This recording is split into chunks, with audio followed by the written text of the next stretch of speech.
सपनों का शहर मुंबई, जहां लाखों की तादाद में लोग पैसा कमाने और फेमस होने आते हैं, और इसी वजह से यहां अक्सर रहने की जगह के लिए बहुत मारामारी देखी जाती है। मगर इसी शहर में एक घर ऐसा भी है जहां रहने के लिए अगर कोई पैसे भी दे तो शायद वहां कोई नहीं रहना चाहेगा। एक ऐसा फ्लैट जिसमें रहने से आपके सर पर मौत मंडराए तो क्या होगा। हम बात कर रहे हैं मुंबई के ग्रैंड पैराडी टावर्स की, जो कि इंडिया की सबसे हॉन्टेड जगहों में से एक मानी जाती है। 1975 में बनी ये अपार्टमेंट टावर्स यूँ तो बहुत लग्जरियस और सुंदर है, मगर इनसे जुड़ी कहानियाँ उतनी ही खौफनाक है। 27 साल की नेहा अपने पूरे परिवार को पुणे में ही छोड़कर 2 महीने पहले अपनी दोस्त मानवी के फ्लैट पर रहने आई थी। मानवी ग्रैंड पैराडी टावर्स की पहली बिल्डिंग के 3rd फ्लोर के फ्लैट में अकेली रहती थी। नेहा का हाल ही में डिवोर्स हुआ था, जिसके चलते वो बहुत परेशान रहने लगी थी। उसका वेल एस्टैब्लिश्ड बिजनेस भी लॉस में जाने लगा था, और तब उसने डिसाइड किया कि वो मुंबई में आकर थोड़ा वक्त अपने दोस्तों के साथ गुजारेगी। मानवी एक रेडियो जॉकी थी और उसकी रात की शिफ्ट होती थी, इसीलिए नेहा रात में अक्सर अकेले ही उस फ्लैट में होती थी। एक रात करीब 12:30 बजे के आसपास नेहा अपनी बिल्डिंग से बाहर एक सिगरेट पीने निकली थी, जब उसकी नज़र अचानक टावर्स की तीसरी बिल्डिंग के 8th फ्लोर पर पड़ी तो उसने देखा कि बहुत ही सुंदर सी औरत उस फ्लोर की बालकनी पर खड़ी थी। पहले तो वो एकटक लगाए बालकनी से नीचे देखे जा रही थी, फिर जब उसे फील हुआ कि नेहा उसे देख रही है तो वो नेहा को देखने लगी। नेहा वहीं रुक गई और अपनी नज़रें चुराने लगी, लेकिन वो औरत अब नेहा को ही देखे जा रही थी। नेहा ने नज़र उठाकर दोबारा उस औरत की तरफ देखा तो इस बार उसे कुछ अजीब सा फील होने लगा। उसका मन मानो बिल्कुल भारी सा हो गया था। उस औरत की तरफ देखते हुए अचानक नेहा की आंखों में आंसू आने लगे। उसने आंसू पोंछने के लिए अपनी आंखें मली, और जब दोबारा उसने 8th फ्लोर की तरफ देखा तो वहां कोई नहीं खड़ा था, और ये सिलसिला अब रोज होने लगा था। नेहा रोज रात को उसी फ्लैट की बालकनी के बाहर खड़ी हो जाती और वहां एकटक लगाए देखती रहती, और साथ ही साथ उसकी आंखों से आंसू बहते रहे। नेहा की तबीयत भी अचानक से खराब रहनी शुरू हो गई। उसका पूरा शरीर सूखता जा रहा था और चेहरा बिल्कुल नीला पड़ने लगा था। एक दिन मानवी ने डिसाइड किया कि वो कुछ दिन काम से छुट्टी लेकर नेहा के साथ टाइम स्पेंड करेगी। मानवी नेहा को मुंबई की सारी फेमस जगहें दिखाने के लिए ले गई, मगर नेहा का बिहेवियर पूरे वक्त बहुत अजीब था। वो ना तो कुछ बोल रही थी और ना ही कुछ रिएक्शन दे रही थी। रात होते होते मानवी उसे पार्टी कराने के लिए एक क्लब में ले गई, मगर नेहा को अचानक कुछ ऐसा हुआ कि मानवी घबरा उठी। नेहा को अचानक से एक सीजर आने लगा। नेहा को ऐसे दौरे पड़ रहे थे कि उसका पूरा शरीर कांप उठा और फिर वो अचानक से जमीन पर गिर पड़ी। किसी तरह मानवी ने नेहा के मुंह पर पानी की छींटें मारी, तब जाकर नेहा नॉर्मल हुई। उसके बाद दोनों वापस फ्लैट पर लौट गए और फ्रेश होकर सोने चले गए। मानवी ने यह तय कर लिया था कि वो अब अगली सुबह नेहा को एक थेरेपिस्ट के पास ले जाएगी, लेकिन उस दिन देर रात नेहा नींद से उठी और सीधा अपने फ्लैट से बाहर चली गई। चलते हुए नेहा ग्रैंड पैराडी टावर्स की तीसरी बिल्डिंग के नीचे जाकर खड़ी हो गई और 8th फ्लोर की तरफ देखने लगी।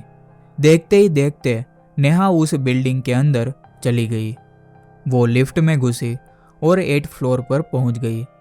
उस फ्लोर पर सब कचरा बिखरा पड़ा था, जैसे वहां कई सालों से कोई ना रहा हो। नेहा दरवाजे के सामने जाकर रुक गई और वो उस पर लगे ताले को देख ही रही थी कि अचानक से उस अपार्टमेंट का दरवाज़ा अपने आप खुल गया। नेहा हैरानी से वहीं खड़ी थी।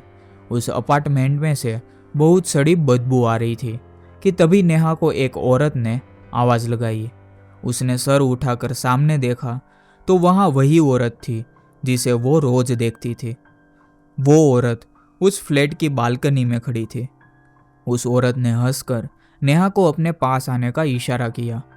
नेहा यह देखकर उस फ्लैट के अंदर चली गई। वो बालकनी तक जा ही रही थी कि अचानक वो औरत वहां से गायब हो गई। यह देखकर नेहा घबरा गई और सीधा दरवाजे की तरफ वापस भागी, लेकिन वो दरवाज़ा अब लॉक था। नेहा जोर जोर से चिल्लाने लगी, दरवाज़ा पीटने लगी, मगर उसकी आवाज़ किसी तक नहीं पहुंची। तभी उसे ऐसा लगा कि जैसे उसके पीछे कोई खड़ा है। वो मुड़ी तो उसकी आंखें फटी की फटी रह गई। उसके सामने वही औरत खड़ी थी, लेकिन उसके चेहरे पर एक बहुत ही लंबी और खतरनाक हंसी थी, पर उसकी आंखों से भी आंसू आ रहे थे। उसके बाल बिल्कुल बिखरे हुए थे और खाल बिल्कुल सड़ी हुई थी। देखते ही देखते उस फ्लैट में एक एक करके बहुत सारे मरे हुए लोगों की आत्माएं दिखने लगी। वो सब नेहा की तरफ बढ़ने लगे। वो सभी आत्माएं बहुत दुखी लग रही थी। उन सबको देखकर नेहा का मन अचानक से बहुत भारी हो गया और उसकी आंखों से भी आंसू आने लगे। वो बहुत ही ज़्यादा डिप्रेस फील करने लगी। एक एक करके वह सारी आत्माएं बालकनी पर चढ़कर वहां से कूदने लगी। नेहा भी उनके पीछे जाकर खड़ी हो गई और अपनी बारी आने पर वो भी उस बालकनी से नीचे कूद गई। उधर मानवी को एक फोन आया, जिसे सुनकर उसके पैरों तले जमीन खिसक गई। उसे एक हॉस्पिटल से फोन आया था। नेहा को काफ़ी बुरी हालत में उस हॉस्पिटल में एडमिट किया गया था, क्योंकि उसने ग्रैंड पैराडी टावर्स के 8th फ्लोर से कूदकर अपनी जान देने की कोशिश की थी। मानवी सुनकर दंग रह गई। उसे कुछ भी समझ नहीं आ रहा था कि आखिर नेहा उस 8th फ्लोर वाले फ्लैट में गई कैसे, क्योंकि वो फ्लैट तो न जाने कितने सालों से बंद पड़ा था। अगले दिन जब नेहा को होश आया तो उसने अपने साथ हुआ पूरा किस्सा मानवी को बताया, लेकिन फिर उसी रात नेहा ने अपना दम तोड़ दिया। मानवी नेहा की मौत से टूट चुकी थी और तब ग्रैंड पैराडी टावर्स में रहने वाले एक आदमी ने उसे कुछ ऐसा बताया कि जिससे मानवी के रोंगटे खड़े हो गए। उस आदमी ने मानवी से कहा कि ग्रैंड पैराडी टावर्स की 3rd बिल्डिंग के 8th फ्लोर को हॉन्टेड माना जाता है।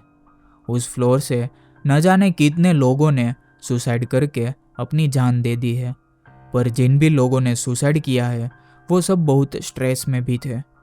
इसीलिए कोई आज भी नहीं समझ पाया कि क्या सच में 8th फ्लोर का वो फ्लैट हॉन्टेड है या वो लोग सच में अपनी ज़िंदगी से बहुत परेशान हो गए थे।